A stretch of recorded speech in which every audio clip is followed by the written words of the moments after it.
Hello, everybody. Welcome to our Return to Moria Survival Guide. We are finally at that point where we are able to open the cursed doors. And if you're kind of at the beginning of the game, obviously you're going to encounter these doors. You might be wondering, am I ever going to be able to get past them? You can. You just have to reach a certain point in the game, and we're going to talk about that process and how to kind of prepare for this. So, obviously, the very first thing that you will need is Durin's axe. You're going to need to find all, I believe it's five fragments to complete the axe, remake it, reforge it, and carry it with you. It is technically a mastercraft item, so you'll need that with you. We have Doran's axe right there equipped. And the other kind of thing that I would actually recommend having is maybe some food on you, but mostly the Dawnbreak Pale Ale and brew skin or whatever, drink it beforehand, however you want to do it, because you are going to be encountering a few yeah, there you go. A few hallways that have shadow in them, so kind of buffing yourself up against that as much as you can would be kind of helpful just for your initial exploration past the cursed doors. Obviously, if you have armor that protects you against shadow, you're good to go. I don't have access to that just yet, so we are going to be relying on our good old Dawnbreak Pale Ale, which we have drunked. So we're going to go ahead and do this. So once you come up here, you're going to basically literally just take your axe and you're just going to hit this guy, and you can see that as we do so, it starts to break open. Oh, there we go. And it takes a hot moment for it to actually disappear, but you can actually just walk through. So we're just gonna do that because you know what? I can't be waiting all that time. And then once you're in here, you're gonna find obviously a number of mushrooms, which we're just gonna collect because we're getting a little low on mushrooms. There's various dwarves here for you to honor too. We're gonna do that off video just because we don't have time to dilly dally. And we're just basically gonna kind of hammer through.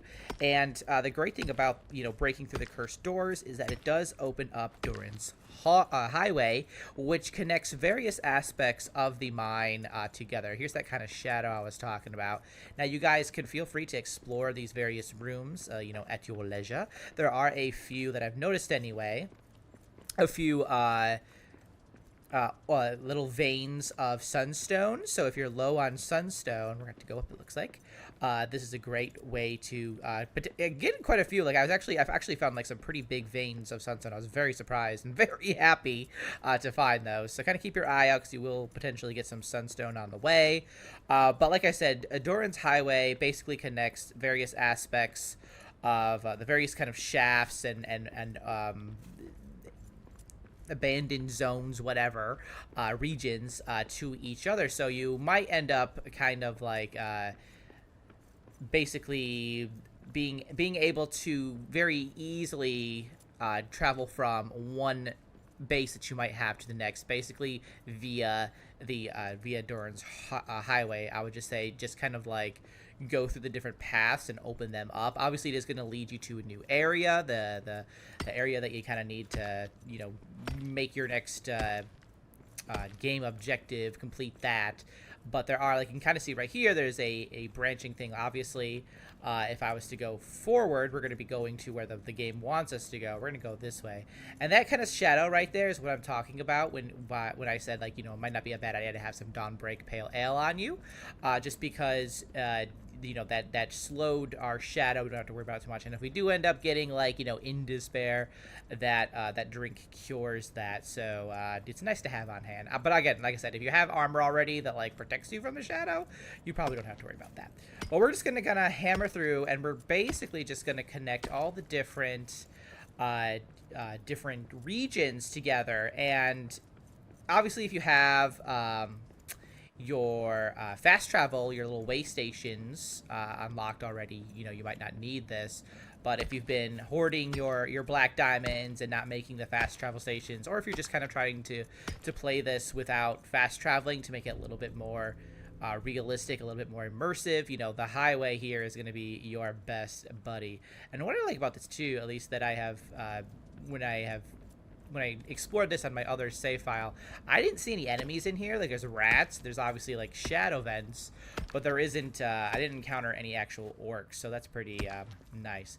So we come to our first little thing here. We have another cursed door that we had encountered very, earlier in the game, because we're in the Mines of Moria section now. All right, we've done that. It's doing it. We're gonna walk through these things. There we go. And you can see that we have now arrived at an earlier point in the game. So this is now connected to Durin's highway. So that just makes, like I said, travel a little bit nicer if you're not using your fast traveling. So we're just gonna keep running though, because we got to go to our good friend who is waiting for us. Our good Raven friend, because you can bet that he's gonna be waiting for us on the other side of. The crossroads here, or entering the crossroads rather.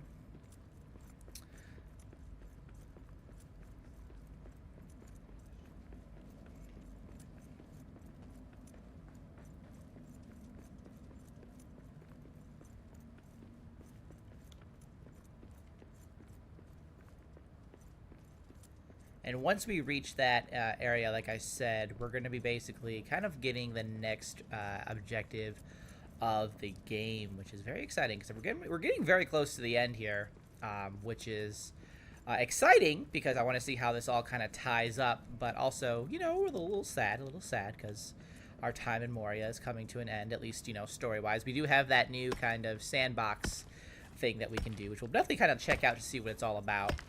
But story-wise, coming to a close soon here. All right, we have done it. We have used our axe to dispel the curse to get through the cursed doors. And now we're at the crossroads of Zoraxzigil. Yep. Here's our good buddy, Aric. Hi. Aric, what news from the king? Good news. Lord Gimli crosses over the mountain to the Dimril Gate. East Gate. He is safe then. King Thorin travels to meet Gimli.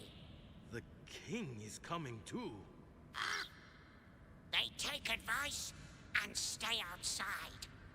King says you must make mithril weapon. Kill the dragon. Kill. A mithril weapon to kill the dragon? I see. Take scroll. Shows mithril forge. Mithril forge. I thought it was a myth. Thank you, Aric. Thorin and Gimli will wait at Miramir. Till dragon is killed, Khazad Stone is found. Stay safe. All right, so we get our new objective. We also get a new recipe after doing this. Oh my goodness, Shazakanaman. Oh my goodness, people who can speak Dwarvish, you got that for me, I'm sure. And obviously we have like a bunch of new objectives to complete, but basically that is it. Now, if you wanted to continue to connect the different areas, the different regions to Durin's highway, you're going to need to continue to dig through this way. And if you're ready to, begin your next adventure, you're going to basically just go down here and start digging that way towards the kind of purplish, bluish kind of color over there. But that is how you are going to open up these cursed doors and how the Durin's highway ends up kind of connecting everybody and what you get at the end of breaking through the cursed doors. So very exciting. But thanks so much for watching, guys. I'll see you in the next one. Until then, keep surviving and keep thriving.